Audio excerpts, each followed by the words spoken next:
कुछ कहानियां बड़ी ही मजेदार होती हैं। इन्हें सुनने में आनंद तो मिलता ही है, साथ ही जीवन के कुछ गहरे सूत्र भी हाथ लग जाते हैं। ऐसी ही एक शानदार कहानी है। एक सम्राट हाथी पर बैठकर प्रायः नगर भ्रमण पर निकला करता था। राजा का हाथी बड़ा ही तंदुरुस्त और देखने में बहुत ही सुंदर था। जब भी राजा की सवारी निकलती, उसे देखने अच्छी खासी भीड़ जमा हो जाया करती और राजा भी उन्हें देखकर आनंदित होता। लेकिन एक दिन कुछ ऐसा हो गया जिससे राजा का सारा आनंद ही खत्म हो गया। दरअसल एक दिन राजा जब अपने हाथी पर बैठकर भ्रमण कर रहा था, तो एक भिखारी जैसे आदमी ने हाथी की पूंछ पकड़कर उसे रोक लिया। हाथी ने भरपूर ताकत लगाई, लेकिन वो एक कदम भी आगे नहीं बढ़ पाया। सभी ये दृश्य देखकर आश्चर्य से भर उठे। वो जवान आदमी एक भिखारी था जो मंदिर के ओटले पर लेटा रहता था, लेकिन उसमें ऐसी ताकत थी कि उसके हाथी की पूंछ पकड़ने के बाद हाथी एक कदम भी आगे न बढ़ सका। हाथी को उसने रोक लिया था। एक भिखारी राजा के हाथी को इस तरह रोक ले, ये बड़ी ही अनूठी घटना थी। राजा तो यह देखकर बहुत घबरा गया था। उसकी हालत देखने लायक थी। उसके प्राण कांप गए, आत्मा तड़प उठी और उस क्षण उसका सारा साम्राज्य मिट्टी हो गया। अचानक ही उस भिखारी ने सम्राट को नपुंसक बना दिया। राजा के महावत ने भी पूरा जोर लगा दिया, लेकिन हाथी सरका तक नहीं। काफी देर तक इसी तरह खेल करने के बाद जब उस भिखारी का मन भर गया, तो उसने हाथी की पूंछ छोड़ दी और तब जाकर वो हाथी आगे बढ़ पाया। ये देखकर सम्राट बहुत दुखी हुआ। निराश मन से वो महल तो लौट आया, लेकिन बड़ा ही उदास हुआ। वो सोचने लगा कि एक नंगा भिखारी इतनी ताकत कहां से ले आया। हाथी जैसा शक्तिशाली प्राणी क्यों उस भिखारी के आगे लाचार हो गया।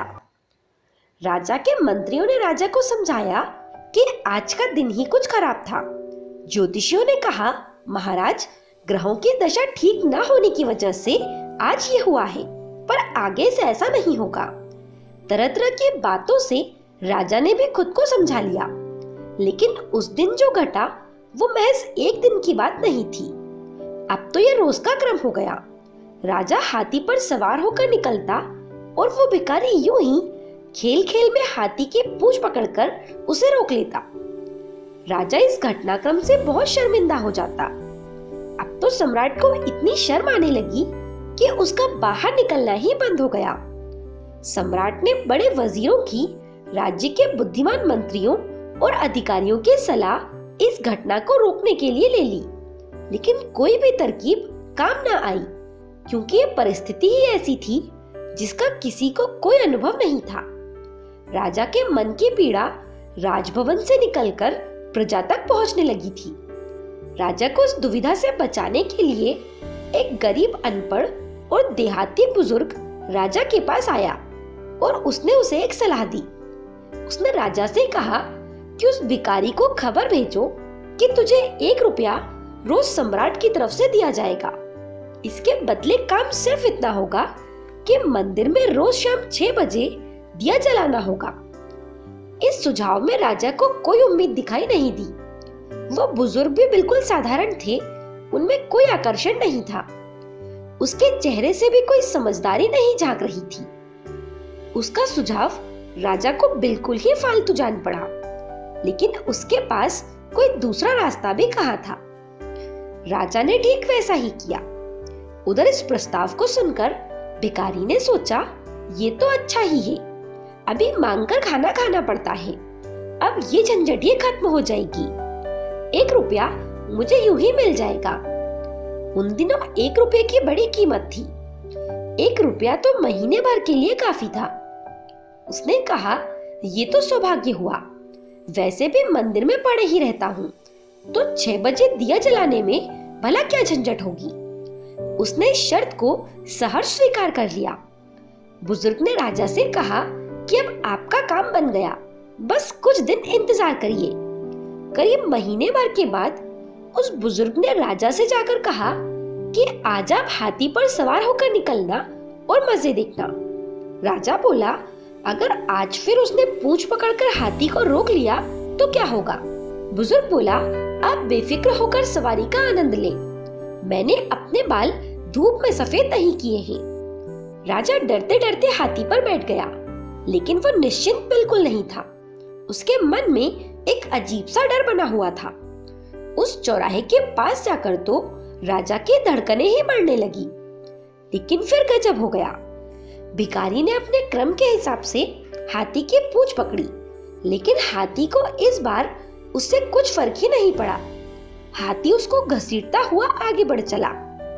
अब भिखारी का शरीर कई जगहों से छिल चुका था। उसने हाथी की पूंछ छोड़ने में ही भलाई समझी। राजा इस घटना को देखकर सुखद आश्चर्य से भर उठा।